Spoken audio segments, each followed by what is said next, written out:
Hi there friends, it's Hot Rod here at Transformers Island Online, doing another video review of Universe Hound. Hound is a favourite character of mine from Generation 1. Most Generation 1 characters are favourites of mine in some way, but I absolutely love Hound, probably because of the Jimmy Stewart thing. That when I was a kid that wouldn't have made a difference, but as an adult I'm a huge Jimmy Stewart fan. He's a Jeep, he's Hound, it's epic, I love it to bits. So far, anyway. But we'll get into the robot later on. A couple of things that are interesting about this vehicle, or about accessories that come with this, is that he is the standard price point of a deluxe. But what's great about him is that you get an additional robot on the back here. Which is a tape, which is black. Take a guess who that is. Okay, so we'll take that off and we'll place them on side. And if you look there, there's two pegs, and these actually fall down. These are used for holding the tape in place. They just clip down like that. So as you can see, he's a Jeep, open top Jeep, kind of military looking, a bit softer looking than a military kind of Jeep, I guess. He's got sort of rounded, simplified sort of edges and stuff. In that respect, he's kind of similar to an animated kind of toy. The kind of simplicity of the vehicle mode itself. Color scheme wise, it's green. It's not the same green as the original G1 toy. Or even the cartoon model. It's a very light green, shamrock green, I guess is what I'd call it, maybe. And that covers the majority of the body and the weapon here. He's got lemon kind of cream, kind of lemony cream sort of set of lights up top, 3 of them there. Red Autobot logo, clear blue lights on the front with kind of a more intense yellow light down there. The bumper is kind of grey, reflective. He's got big chunky black tyres which don't have the rims painted. Irksome beyond belief. In this day and age, irksome. With a similar sort of silver here as to the bumper. Same colour there with red lights again on the back. And he's got these pegs are actually little seats, which are completely and entirely out of scale with these seats in the front, but I guess it doesn't matter. And they are designed for holding Ravage. This is kind of a khaki kind of green up here on this, whatever the hell it is, and black for the wheels with blue tinted windows. And the seats here, the front seats are white. What's interesting about this is that he carries his weapon here, which if memory serves correctly, it's a hologram kind of weapon, hologram sort of projector, which Hound, as we knew, was, holograms was his special trait. There's a hole in the back of each kind of seat guard here, and it can just plug out. And then you can fold up the passenger seat. There you go. Quite a nice little kind of feature on the toy. And through the magic of a screen wipe, here we are with Hound, basically. Hound is really, really, really cool. He's really brimming with character when you get him into the robot mode, and he just looks so well proportioned and great. The overall design is really clean. There's no kind of, they don't overcomplicate it, and I think that's what really works for Hound. He's an uncomplicated Autobot, and he's filled with little features and things. Well, but it's not that he's filled with them. He's just got a lot of stuff going on. When you transform him, his feet are like that, which looks admittedly shit, but when you can then hinge these are on hinges for his feet, so you can kind of you can pose him in certain ways where he's going to keep his balance really, really well. It's just great toy, in that respect.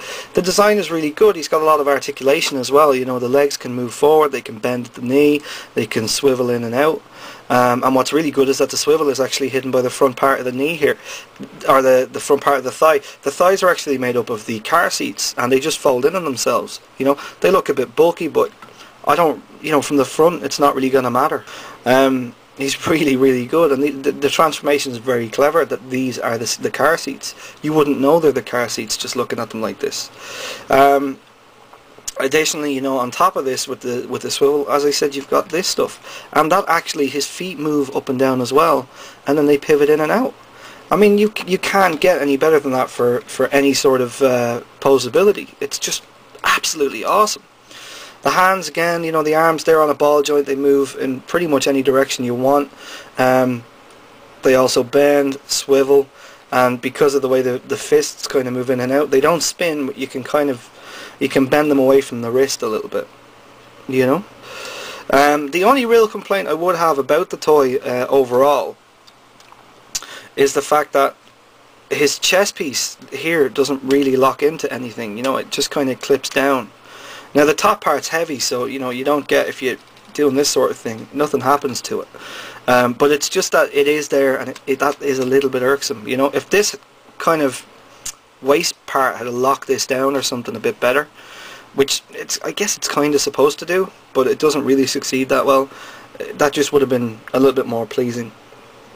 I also forgot to point out earlier, he's got the Tampo star, the Sheriff star or Ranger star, which is really a nice nod to the original toy. He's got, colour-wise, he's got black added in here, a lot more of it. The seats are brought down, he's got silver wings there. Yellow on the kneecaps, the lights are brought to the foreground, you know. A lot of the colour that was in the vehicle mode is brought all to the front, and that's what's really cool about the toy.